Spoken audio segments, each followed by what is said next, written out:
हेर्नुहोस् त गाइस कस्तो मजाले पाकेको है। थाकल कस्तो मजाले पाकेको रहेछ। ओहो लु हजुरहरु पनि सबैजना खान आउनुहोस् है मसँगै टिपेर। तल खोज्दै खोज्दै आउँदै गर्दा त देख्न सक्नुहुन्छ एउटै बुटामा चाहिँ यति धेरै हाँगा बिङ्गा भएर चाहिँ।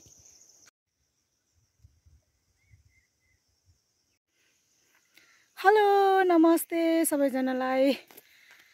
म सन्चै छु, आशा छ हजुर सबैजना सन्चै अनि आरामै हुनुहुन्छ।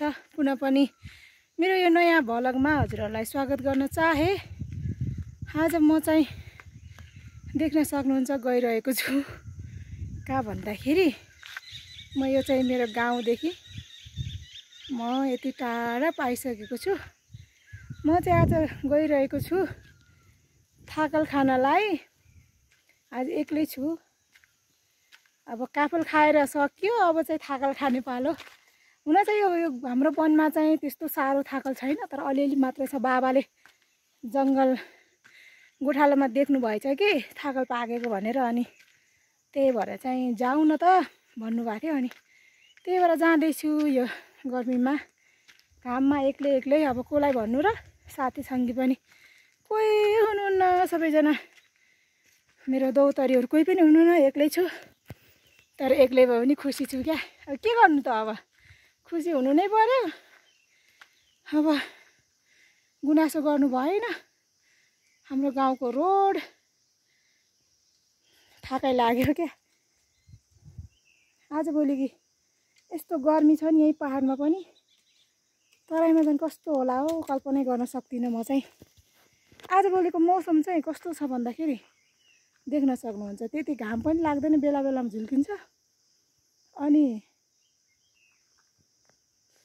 बदली मात्रै गर्छ र पानी पर्दैन कि। योचोटि त हाम्रो मकै लाएकै छैन भने, मकै लाउन पछाइहाल्यो। योचोटि मकै लाएको छैन, पानी नै परेको छैन।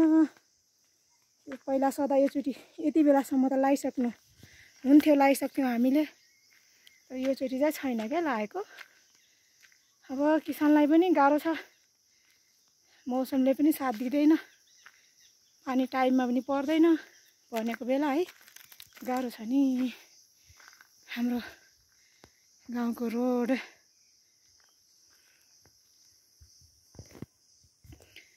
म जस्तै को हुनुहुन्छ हो यो प्रकृतिले दिएको फलहरू चाहिँ साह्रै मन पराउने के। प्रत्येक सिजनको फलहरू चाहिँ खानु नै पर्ने क्या। नखाए त के खाइन भनेर त्यस्तो हुने नहुने क्या, चित्तै नबुझ्ने। म जस्तो को हुनुहुन्छ प्रकृतिले दिएको फल खाने। किनेर खाएको फेरि चित्तै बुझ्दैन क्या। अब यसरी आफैले टिपेर खाएको होइन, त्यही भएर चाहिँ त्यो चित्तै नबुझ्ने हुन्छ क्या। अनि त्यही भएर म जस्तो को हुनुहुन्छ थोरै खाएर पनि हुँदैन क्या, धेरै खानुपर्ने हुन्छ। कसैले त भन्नुहुन्छ नि त थोरै खाँदा पनि पुग्यो। अब खाँदैन, म त धेरै खान सक्दैन, यो खाँदैन ऊ खाँदैन, यो फल मनपर्छ अर्को फल मन पर्दैन भनेर भन्नुहुन्छ नि त। तर मलाई चाहिँ सबै फलहरू मनपर्छ क्या। त्यही भएर म सायद मोटी भएको कारण पनि त्यही भएर होला कि म सबै खान्छु नि त धेरै गरेर। हेर्नुहोस् है, म चाहिँ त्यहाँ मेरो गाउँ, त्यो देखिएको गाउँ हो, त्यहाँदेखि यत्रो बाटो भएर चाहिँ एकदमै अब टाइम लगाएर चाहिँ म जङ्गल पुगिसकेको छु, जहाँ थाकल पाउँछ। अलिअलि मात्र देख्न सक्नुहुन्छ त्यो अलिअलि त्यो हरियो सानो सानो बोटाहरू चाहिँ थाकलको बोटहरू हो। मैले चाहिँ यो पहिलोचोटि चाहिँ म थाकल टिप्न आइरहेको छु हाम्रो गाउँमा। नत्र भने अर्को ठाउँ उता जानु पर्थ्यो क्या, एकदमै टाढा। तर यो साल चाहिँ म यो गाउँको हाम्रो गाउँको जङ्गलमा आएको छु। सदा चाहिँ अब आगोले खान्थ्यो, बाख्राहरूले आगो लागेर जल्थ्यो नि त, अनि यो बाख्राहरूले पनि खाने गर्थ्यो। तर योचोटि चाहिँ अलिअलि छ भनेर बाबाले भन्नु भएर आएको है। तर हिँड्न चाहिँ साह्रो गाह्रो छ नि त। अब रुखहरूको पातहरू स्याउलाहरू खसेर देख्न सक्नुहुन्छ यो ओह्रालो मुख्य। अब यो पुरै स्याउला छ। अब यो लड्यो भने चाहिँ कन्ट्रोलै हुन सकिँदैन होइन, चिप्लो हुन्छ। तर बचेर हिँड्नुपर्ने अवस्था। खानु पनि गाह्रो छ नि है, गाह्रै छ। बसी त कहाँ खान पाउँछ र जे पनि। म चाहिँ धौ है, अब यस्तो यो स्याउलाको बाटो भयो सम्हालिँदै आएँ। तर यो आएर यो आएको मात्रै दुःख होला जस्तो लाग्यो मलाई यहाँ थाकल देखेर। दुःख पो लाग्यो हौ, थाकलै रहेनछ, निक्रिसकेको रहेछ। भए पनि देख्न सक्नुहुन्छ अब यस्तो थाकल छ। अब यसमा केही राम्रो फल छैन। अब यो पाकेकै छैन, पाकेको सकिसकेछ। अगाडिको त्यो थाकलले चाहिँ साह्रै मन चित्त दुखेको थियो, दुःख मात्रै पाइने भयो भनेर। तर तल खोज्दै खोज्दै आउँदै गर्दा त देख्न सक्नुहुन्छ एउटै बुटामा चाहिँ यति धेरै हाँगा बिङ्गा भएर चाहिँ फलेको रहेछ क्या। 2टा 3टा 4 5 6 7 8 9 10वटा भरेकै बोटमा चाहिँ यतिवटा फलेको रहेछ। जे होस्, मेहनतको फल मिठो हुन्छ भन्थे हो रहेछ हो। अलि तल दुःख गर्दै अलि खोज्दै आएको त यस्तो भेट्यो नि। वाउ, थाकल खान आउनुहोस् है हजुरहरू पनि। देख्न सक्नुहुन्छ यति राम्रोसँग पाकेको छ थाकल। हाम्रो जङ्गलमा चाहिँ मैले पहिलोचोटि थाकल टिप्न आएको छु। यस्तो भिरालो जमिन छ, देख्न सक्नुहुन्छ यस्तो माथि भिरालो जमिन। म चाहिँ तल आएको छु।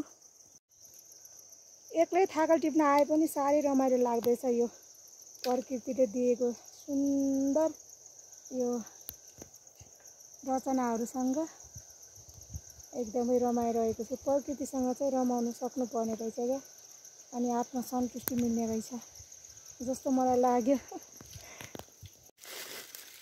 थाकल टिप्न चाहिँ बाल्टी डालोहरूमा चाहिँ सजिलो हुन्छ क्या। मैले चाहिँ बाल्टी लिएको छु, बाल्टीमा टिप्ने। यसरी त्यो काफल टिपे जसरी एउटा एउटा टिप्नु पर्दैन नि त। यसलाई चाहिँ सजिलो हुन्छ कि थाकल टिप्नु चाहिँ। थाकल टिप्नु चाहिँ साह्रै सजिलो लाग्छ मलाई। यस्तो गर्ने, थाप्ने, अनि यहाँ यसलाई चाहिँ तालोमा राखेर यस्तो टट्टाउने क्या, टट्टाउने। अब सुकेको पनि झर्छ, पाकेको पनि झर्छ। पछि घर गएर के लाउने यसलाई, साह्रै सजिलो लाग्छ हौ मलाई चाहिँ।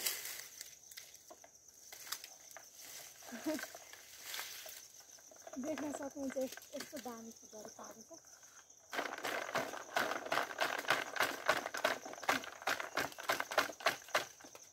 यस्तो झार्दै पनि सक्छु।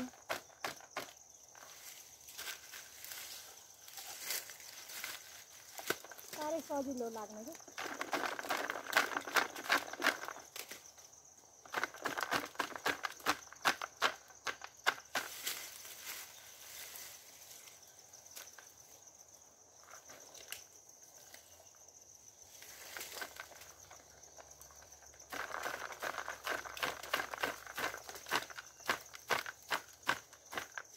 अघिसम्म आउँदा त दुःख मात्रै पाइने भयो भन्ठाने थिएँ, तर मेहनतको फल चाहिँ उठ्ने नै भयो। यति टाढा आएको छु नि त एक्लै।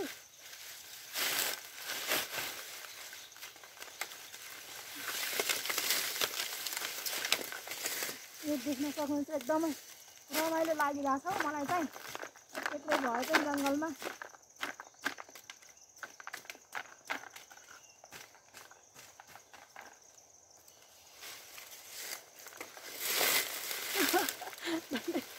डल्लै लड्यो गाइस। एकदमै यहाँ स्याउलाले गर्दाखेरि चाहिँ गाह्रो छ क्या। स्याउलाले गर्दा गाह्रो छ। हेर्न सक्नुहुन्छ यति थोरै समयमा यति धेरै टिप्नु भयो। यो चाहिँ पानी ल्याएको छु गाइस। यो थाकल खाँदा चाहिँ साह्रै प्यास लाग्छ हो। अनि थाकल टिप्न यदि जाँदै हुनुहुन्छ भने हजुर चाहिँ पानी चाहिँ अनिवार्य लानु होला, कि भने पानी चाहिँ अब पिउनु नै पर्छ दिनमा होइन। तर पनि यो थाकल खाएर चाहिँ साह्रै प्यास लाग्छ कि। हामीले चाहिँ थाकल भन्छौँ, कतिपय ठाउँमा खजुरी पनि भन्नुहुन्छ होला हजुरले। खजुरी पनि भनेको सुनेको छु, किताबमा पनि खजुरी थाकल पनि लेखेको हुन्छ। अनि पानी चाहिँ साह्रै प्यास लाग्छ, त्यसैले चाहिँ मैले पनि पानी लिएर आएको। यति धेरै पिइसक्यो, 2-3 दाना मात्रै खाएको छु, किनभने मलाई त थाहा छ नि त, पहिला पनि थाकल टिप्न गएको छु क्या म अर्को ठाउँमा। यस्तो प्याकप्याकी भयो, पानी प्यास लागेर झन्डै मर्नेसम्म भएको थियो क्या। अनि त्यही भएर चाहिँ प्लिज हजुरहरू पनि यदि जाँदै हुनुहुन्छ थाकल टिप्न भनेपछि पानी चाहिँ अनिवार्य लानु होला है, नबिर्सेर। कि पनि खाँदै खानु भएन, नखाए पनि पानी त पिउनै पर्यो दिनमा होइन। यत्रो अब कति घन्टा लगाएर हिँड्या हुन्छ। पानी पिउनुपर्छ। तर थाकल यदि खान जाँदै हुनुहुन्छ भने पानी चाहिँ अनिवार्य नबिर्सेर लानु होला। म त यही अनुरोध गर्छु हजुरहरू सबैजनालाई।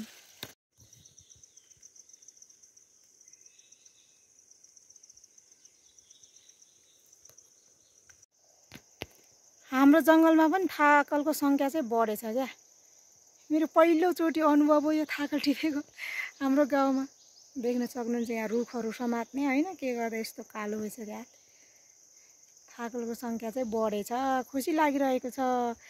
आफ्नै गाउँ जङ्गलमा चाहिँ थाकल खान पाइयो यो साल, नत्र भने त कतै टाढा जानु पर्थ्यो टिप्नलाई। हजुरहरू थाकल खान आउनुहोस् है, थाकल खान म टिपेर दिन्छु नि हजुरहरूलाई सबैजनालाई। ल देख्न सक्नुहुन्छ थाकल पाकिसक्यो, आउनुहोस् ल खानलाई। कालो कालो गरेर पाकेको छ। हेर्नुहोस् त गाइस कस्तो मजाले पाकेको है, थाकल कस्तो मजाले पाकेको रहेछ। ओहो लु हजुरहरू पनि सबैजना खान आउनुहोस् है मसँगै, टिपेर सँगै खाउँ ल। टिप्न पनि सजिलो हुन्छ क्या थाकल, त्यसरी काफल जस्तो एउटा एउटा गरेर टिप्नु पर्दैन। थाकल चाहिँ सजिलो हुन्छ, सजिलो तरिकाले चाहिँ टिप्न सकिन्छ। त्यसैले एकैछिनमा पनि धेरै टिप्ने हुनाले चाहिँ हजुर सबैजना आउनुहोस् ल मसँगै थाकल टिप्नलाई, सँगै मिलेर खाउँ। थाकल यति मिठो थाकल, वाउ मलाई त धेरै मनपर्छ। हजुरहरूलाई पर्छ कि पर्दैन थाकल? यस्तो मनपर्छ क्या मलाई चाहिँ। प्रकृतिले दिएको जुन खानेकुरा फलहरूमा चाहिँ सबै मनपर्छ क्या। यो खाँदैन त्यो खाँदैन भन्ने त केही पनि छैन सायद, सबै मनपर्छ। अनि धेरै पनि खान्छु क्या, खन्चुवा जस्तो। हन्तकाले खन्चुवा खान नपाएको मान्छे हुन्छ अनि त्यस्तै गरी खान्छु। अनि त मोटी छु म, मोटी देख्नुभयो, मोटी छु नि त। म सबै कुरा खानेकुराहरू खान्छु क्या, अनि मोटी छु मोटी।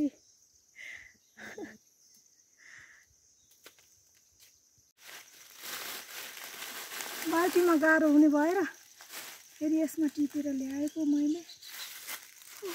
कतै लायो हो, भिर पखेरा सजिलो भए त हुने, बाटो गाह्रो। यो पखेरामा अप्ठ्यारो।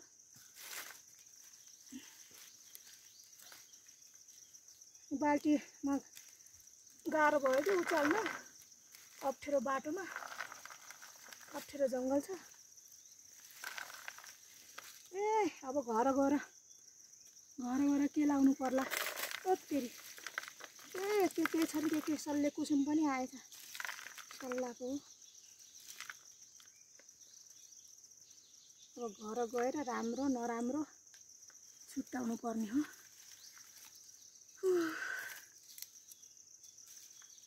यस्तो जङ्गल, अप्ठ्यारो जङ्गलमा एक्लै त गाह्रै हो, लड्यो भने के होला होइन। यति भयो, सायद एक बाल्टी हुन्छ कि जस्तो मलाई लागिरहेको छ। यस्तै प्याज पनि लायो। हेर्नुहोस् न कस्तो मजाले पाकेको नि, साह्रै राम्रो छ क्या यो चाहिँ। यो पोटिलो यति ठुल्ठुलो दाना यसको चाहिँ।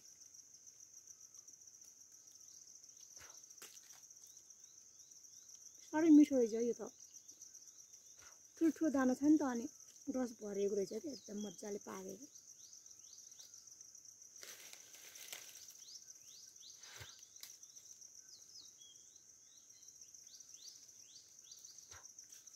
मैले चाहिँ यो जङ्गलमा यसो टिप्दै गर्दा निहालेको होइन। यो थाकल पनि कोही रातो गरेर, अनि पहिला रातो हुने काँचोमा होइन, अनि त्यसपछि पाक्ने कालो भएर, अनि त्यसपछि एउटा चाहिँ पहेँलो पहिला, अनि पाक्दा कालो, एउटा फेरि हरियो हुने तर कालो हुने क्या। तीन प्रकारको चाहिँ मैले देखेँ। थाकल चाहिँ 3 प्रकारको देखेँ। अनि यो पनि कोही डल्लो हुने रहेछ, कोही अलि ठुलोमा हुने रहेछ, अनि कोही अलि लामोमा। 2-3 प्रकारको देखेँ मैले थाकल। यसो विचार गरेको टिप्दै गर्दाखेरि होइन, यसरी पाक्ने रहेछ। यसो पनि प्रजाति हुँदो रहेछ फरक फरक, लामो छोटो गोलो हुने रहेछ कि यसको पनि।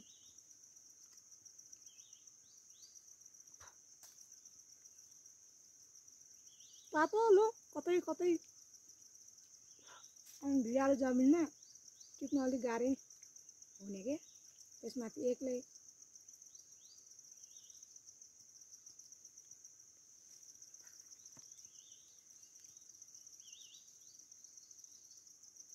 हजुरहरुकोतिर पनि पाउँछ होला पाहाडतिर त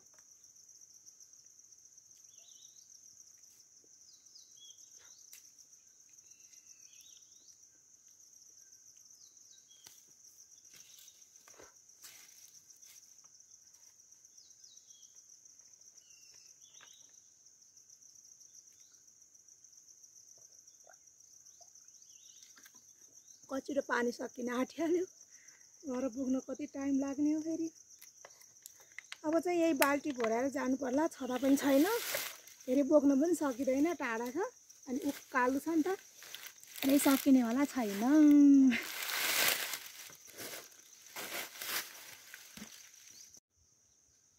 लु साथीहरु टिप्न त टिपे कि तर लास्टमा चाहिँ हैन झन्डै लड्यो क्या सानो हैन सानो एउटा भन्छ नि यत्रो यत्रो टाइपकोले यसरी रोक्यो के मलाई चाहिँ ओहो धन्नै ठुलो कालले बाँचियो जस्तो लाग्यो अनि कस्तो न्यार्सो लागेको देख्न सक्नुहुन्छ मेरो स्याडै भयो म त स्याड भयो क्या सोचे अम्मा आज म गुल्टेको भए चाहिँ लडेको भए चाहिँ के हुन्थ्यो होला भन्ने भयो गाइस पानी पर्न थाल्यो त आम्मामा पानी पर्न थाल्यो म त जङ्गलै छु एक बाल्टी मात्र टिपे गाइस देख्न सक्नुहुन्छ यति नै टिपे अब चाहिँ घर जानुपर्छ त्यो लड धन्नै लड्यो क्या अनि एकदम मलाई त नराम्रो लाग्यो क्या अनि अब लडे पनि अब सिधै मरे त के हुँदैन थियो हैन अब हात खुट्टा भाँच्यो अपाङ्ग भएपछि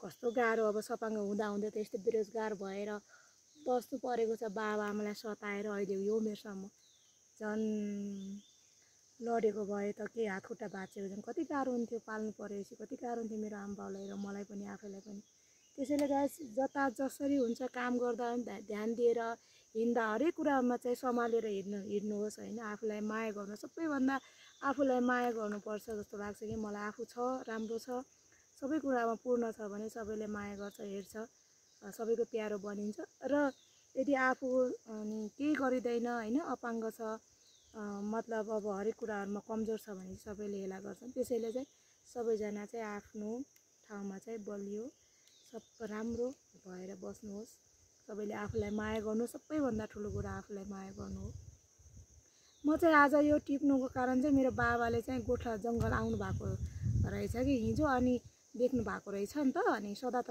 यहाँ पाउँदैन थियो क्या सबै बाख्राले खान्थ्यो आगो लाग्थ्यो के भएर सकिन्थ्यो हुँदैन थियो बाबाले दुई चोटिसम्म भन्नु भएको रहेछ कि अनि मम्मीले भन्नुभयो र तिम्रो बाबाले त जङ्गलमा थागल देख्नु भएको छ अरे हिजो साँझ पनि भन्नुभयो आज बिहान पनि भन्नुभयो भनेर मलाई मम्मीले सुनाउनु भयो कि अनि पक्कै पनि लायो होला खान मन लागेको भनेर अनि आए अनि बाबा मम्मी अब बुढेसकाल लागिसक्यो अब हाम्रो आश गर्नुहुन्छ नि त छोराछोरीले टिपेर दियोस् हैन हामी खाऊँ भनेर सोच्नुहुन्छ त्यसैले चाहिँ मैले चाहिँ अब एक्लै भए तापनि अब यो जङ्गलमा एक्लै अनि यो स्याउला भए तापनि अब रिस्क उठाएर चाहिँ मेरो बाबा मम्मीको लागि मेरो घर परिवारको लागि चाहिँ मैले टिप्नुपर्छ हामीले टिपेर दिए त खानुहुन्छ नि त अब टिप्न आएको त्यही भएर चाहिँ मेरो बाबा मम्मीको मायाले गर्दाखेरि खानुहुन्छ होला भनेर उहाँहरूले जसरी हामीलाई सानोमा जसरी आफूले खाइ नखाइ गरेर सकी नसकी गरेर हामीलाई हुर्काइ बढाइ गरेर यो अवस्थासम्म ल्याउनु भयो यति ठुलो बनाउनु भयो अब चाहिँ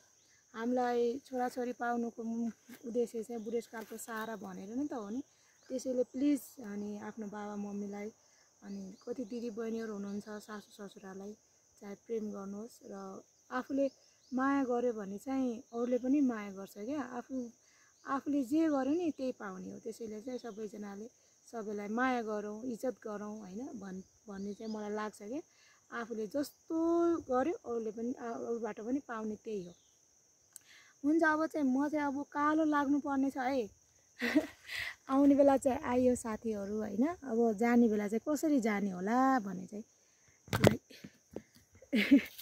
लागिरहेको छ किनभने अब त्यसरी हिँड्न त अब म पहाडको मान्छे त हिँड्न गाह्रो भएन तर स्याउलाको बाटो छ क्या एकदमै उकालो स्याउला काम थाल्यो त्यही भएर चाहिँ अब घर जानु पर्यो साथीहरू। लु हजुरहरू धौधौले उकालो कटिनै थाल्यो, कट्नै आँटे। मलाई चाहिँ भारी नै भयो क्या, अब भारी नै भयो। म चाहिँ अब रोडमा पुग्न आँटेको, घर जाने बाटोसम्म भेटाउनै आँटेको। लु गाइस यो सेफली पुग्यो माथि। झन्डै लडेको थियो नि त अघि, कस्तो डर लागिरहेको थियो क्या। झन्डै लडेको भएर यो अहिलेसम्म ढुक भइरहेको छ कि। मर्नु त सबलाई डर लाग्छ नि है, बस्नु पऱ्यो नि त आफ्नो उमेरसम्म त, अझै छ नि त उमेर बस्ने। लु साथीहरू म चाहिँ अब घर जान थालेको, पानी पनि पर्न आँटिरहेको छ। ओ त्यहाँ पारी हो नि त गाइज मेरो गाउँ चाहिँ, कहाँदेखि ऊ त्यहाँ टाढो छ हौ। यहाँ टिप्नुभन्दा नि के अरे आउने जाने टाइम बढी लाग्यो क्या गाइज। म चाहिँ गएको तल यति तल हो नि त गाइज, तल्लो हो, एकदम भिरालो जमिन छ गाइज होइन। लु अब म चाहिँ घर जाने है। अब आज मेरो काम चाहिँ यही हुन्छ होला, किन भन्दाखेरि अब यसलाई अब बनाउनु पर्यो नि त। अब कोही अब सुकेको हुन्छ, कोही नराम्रो हुन्छ, राम्रो नराम्रो छुट्याउनु पर्यो। फेरि आफू मात्रै खाएर पनि भएन, अब तल्लो घर मल्लो घर छिमेकीहरूलाई पनि थोरै जति पुग्छ बाँडेर खानु पर्यो होइन। मरिलानु नै के छ र, बाँडीचुडी खानु पर्यो। समाजमा बसिसकेपछि त मिलेर बस्नु पर्यो नि त। त्यही भएर आज चाहिँ मेरो काम जाने, यसलाई बनाउने, बाँडे गाउँमा बाँड्न जाने हुन्छ होला, त्यो गर्छु नै म चाहिँ बाँडेर खानुपर्छ थोरै भयो नि भन्ने सोच चाहिँ छ है ममा। मैले आँसी पनि ल्याएको छु क्या, बाबाले आँसी पनि लैजा भन्नुभयो, किन भनेको थाकल चाहिँ माथि हुन्छ नि अग्लो, त्यसलाई पुङ भनेर भन्नुभयो कि। त्यति सानो डल्ली होची पनि छैन हौ म। आफै पुगेँ, मैले आँसी त युज गर्नै परेन, सबै थाकलहरू चाहिँ मैले पुग्न सकेँ। त्यति सानो डल्ली पनि रहेनछु भन्ने चाहिँ मैले महसुस गर्न पनि पाएँ। लु हजुरहरू अब म चाहिँ अब कति भिडियो बनाइरहेको भन्नु होला होइन। बोर पनि लाग्यो होला, म धेरै बोल्छु कि पेट बोल्छु। कतिलाई बोल्ने मान्छे मनपर्छ भने कति मान्छेलाई चाहिँ बोल्ने मान्छे पटक्कै मन नपर्न पनि सक्छ। त्यसैले चाहिँ म आजको भ्लगहरू चाहिँ यही अन्त्य गर्छु है साथीहरू। अब अर्को भिडियोमा चाहिँ भेटौँ होला। मेरो साथीहरू मलाई चाहिँ सपोर्ट गर्नु पर्यो के। मैले आफ्नो स्वार्थको लागि यो युट्युब च्यानल खोलेको होइन भनेर मैले पहिल्यैदेखि अवगत गराउँदै आएको हो। म बेरोजगार छु, म गरिबी छु, मसँग केही पनि छैन, तर हजुरहरूको साथ सपोर्ट माया यदि पाएँ भने चाहिँ म चाहिँ दिन दुखी गरिबलाई चाहिँ मैले हेल्प गर्ने त्यो निधो गरेर नै मैले यो ब्लग युट्युब च्यानलहरू खोलेको हुँ। मैले अझै यो भिडियो मार्फत पनि जानकारी गराउन चाहेँ। हुन्छ साथीहरू, हजुर आप सबैजना आफ्नो ख्याल गर्नुहोस्। लु म जस्तै कहिले थाकल खान काफल खान पनि जाने गर्नुहोस्, रमाइलो हुन्छ। एक्लै हुँदा एक्लै घुम्दाको अनुभव पनि लिनुपर्छ है साथीहरू। सधैँ अरूको भर पर्नुहुन्न, आश गर्नु हुँदैन, आफैले गर्नुपर्छ। अनि आफै एक्लै पनि हिँड्न सक्ने त्यो आँट हिम्मत पनि जुटाउनु पर्छ साथीहरू। मर्दा पनि एक्लै मर्ने हो, जन्मदा पनि एक्लै जन्मेको। त्यसैले चाहिँ एक्लै पनि खुसी हुन सिक्नुहोस् आफूलाई हरेक ठाउँमा, अनि बिजी मस्त स्वस्थ राख्नुहोस् भन्दै आजको भ्लगबाट बिदा हुन्छु। तपाईँको छोरी, दिदी, बहिनी। हस्त नमस्ते, धन्यवाद।